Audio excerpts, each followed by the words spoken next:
when you do hard things, it's hard. It's not easy.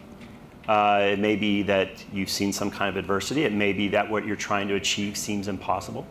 But there's a lot of, I don't want to call it glory, I want to call it reward or something like that, when you take something that feels impossible and you turn it into possible. Which is, if everything were easy in life, that's not actually that interesting. It's how we overcome the hard things that's important. And having an optimistic mindset and a infectious enthusiasm about the most difficult things can sort of really change how you think about everyday challenges that come your way. And if you just put everything you got into the thing that you're passionate about, and when you get knocked down, which you will, and you just keep getting back up, it's actually really difficult to fail. And even if you're a world-class marathoner, you still need to know where your own personal red line is.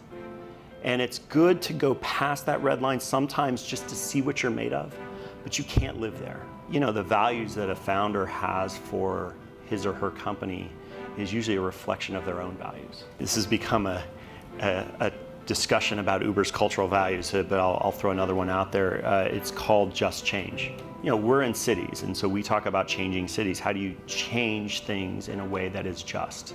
I've spent time with a lot of folks in Washington, D.C. on that topic. That's probably one of the ones that I'm most passionate about. There's a system called LiveScan, which employers use to then decide whether a person gets a job. The problem is that core database tracks arrests, but it doesn't track convictions. So if you've been arrested in this country, there's a whole bunch of jobs you can't get, and they're not even tracking whether you actually got convicted. You know, you got to put your neck out there a little bit, because I think a lot of businesses just want to be conservative about that topic and maybe not say anything or say they're going to have the most strict requirements. But I think we just have to be smart to sort of stop, I think, a pretty negative cycle that's occurring right now in the United States.